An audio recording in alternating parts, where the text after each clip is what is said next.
good evening. Round 13 of the English Premier League concluded just a few moments ago with West Ham beating Bournemouth 2-0. These are the full results from the round. So West Ham beating Bournemouth 2-0, ignore the 2-2 you're seeing there. Villa beating Brentford 4-0. Fulham went on the road to Elland Road and they beat Leeds 3-2, Jesse Marsh in a spot of bother.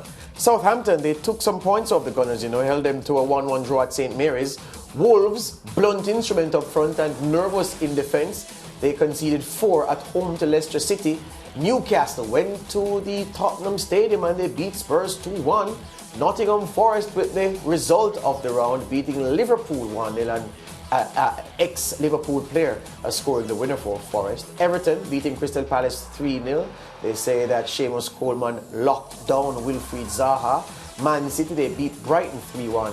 And Chelsea and Manchester United in a frenetic 1-1 draw at the Bridge. The table looks like this.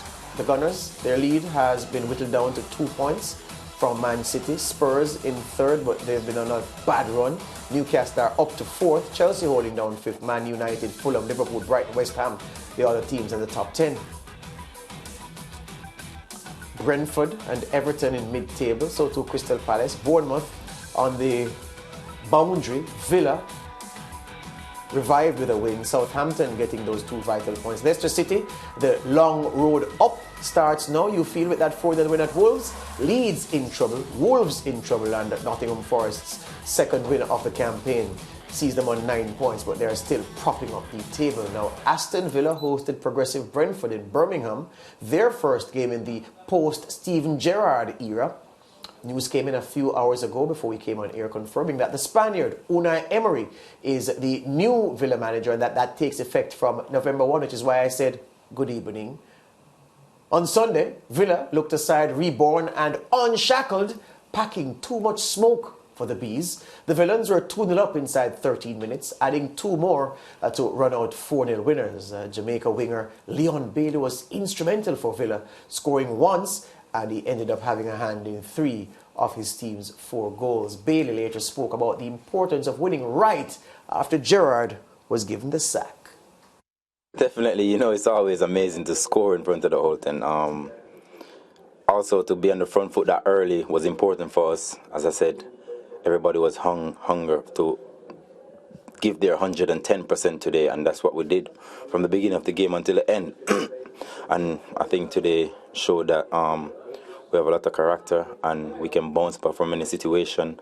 And I think everybody just needs to take this and let it cement inside and work towards our main goals in the future, which is to go higher up in the league. He gives good interviews, Leon Bailey.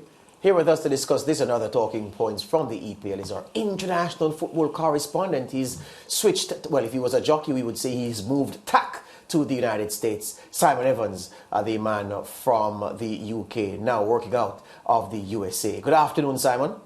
Good afternoon. Yep. All right, let's talk about, well, good to have you from another place talking to us. Let's get right into it because Aston Villa and Stevie G, Jamie Carragher on the box, defending his mate, saying the chants from the Villa fans from their previous game, they went too far in criticising Gerrard, but he did concede, Jamie Carragher, that given the manner of the performances and the results under Gerrard, that it was the right decision for his mate to be separated from the club. Do you think that Gerrard should have been given a little bit more time? Yeah, I do actually. I think I think it's a crazy situation. A lot of these clubs in the middle of the table, in that middle strata. The Premier League. If you look at the league table at the end of the season, there's usually 3 brackets financially. The big 6, and then another 6, and then the teams at the bottom scrapping. And Villa and Everton and Leeds and Wolves are these teams that are always on the edge of either having an overachieving season by finishing 7th, or they get close to the relegation zone and they start firing their managers. So I do think, if Gerrard was a young manager brought in with a project to develop Aston Villa into a team in the top 10, he needed a bit more time. But, I've spoken to Villa fans as well who said the performances were just getting worse and worse and worse, and he had to go. So it's difficult when the fans start to feel like that and the mood around the club changes. Was it that Gerrard fell short tactically in terms of how he deployed his assets, or was it man management? Because it's well publicized what he did with Tyrone Mings, stripping him of the captaincy and the public dressing down, and then the promotion of John McGinn, some say above his station, and the lavish praise on John McGinn, and then the way he has managed Coutinho. Where do you think Gerrard lost his way at Villa? I think there's a bit of both, really. You know, I mean, talking to Villa supporters who watch them week in, week out, they felt the team was a little bit too cautious at times, didn't play to its strengths. And, you know, Liam Bailey is one of those strengths. And we saw how he performed when Gerrard left. So that's, you know, an argument in favour of the change. But, yeah, I think there has been an unhappiness there behind the scenes as well. So it gets difficult. You know, these teams, the owners of these clubs, and Leeds United are going through this right now. Wolves have been through it and might go through it again this year. You never know. They get these ideas about what their team can achieve, and it's very, very difficult if you're in that middle strata. And that's why I think, you know, Unai Emery, we'll get onto that, I'm sure, is quite a good choice for Aston Villa. Okay, I'm going to move along now, Simon. I want to talk about Arsenal. They dropped points this weekend against Southampton, and it just means the gap at the top of the table, Manchester City, is a bit closer to them. Yeah, it does, and I don't think anyone doubted that there's going to be that Arsenal are going to be in a battle to hold on to that top spot. In fact, I think most of us are a little bit surprised they've managed to hold on to it this long in the season, but they're going to have little stunts like that. I think most of us have been impressed by the way Arsenal have approached this season and how they've improved under Mikel Arteta. But also we look at Manchester City and see the goals that have been scored by Haaland and De Bruyne at the weekend, and think, well, you know, how can we seriously expect Arsenal to stay top of the Premier League right to the end? It's going to be an interesting one, and a little bit of a stumble for Arsenal this weekend. Yeah, and speaking about stumble, Gabriel Jesus, he was fouled by a Southampton defender. Many people said it should have been a penalty. What did you make of that decision? Yeah, could have been. You know, there's a number of incidents as there are every weekend, and I think, you know, the referees have got that technology there to have a look at as well, but that's certainly one of those that you can understand why Arsenal felt they should have had something. Yeah, and you spoke about Manchester City. Are you concerned about them when the World Cup is around the corner? No, not really. I think, you know, all the top teams are going to have that. They're all packed full of internationals, aren't they? You know, I think City have got the ability and the size of the squad that they'll be able to rotate people around when they come back afterwards. The ones who've gone deep in the tournament, there's going to be players who come home after the group stage.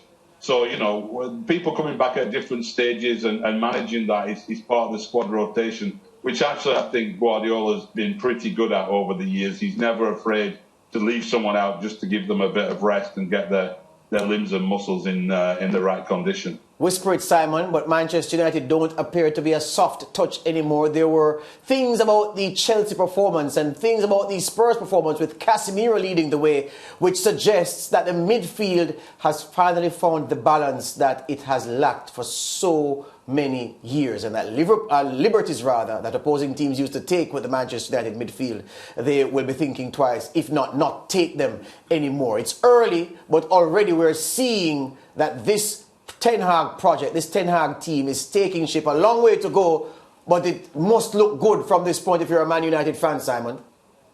It looks better, it looks more promising, I agree, and I think Casemiro is a good addition, isn't he? You know, I mean, it's taken a while for him to start to bed into the side. They haven't rushed him into like a key starting role straight away, but I think he will develop into that position. But, you know, I'm still not 100% sure about that defence. You know, what we saw, there's still people debating about tactics and everything about the Manchester City game.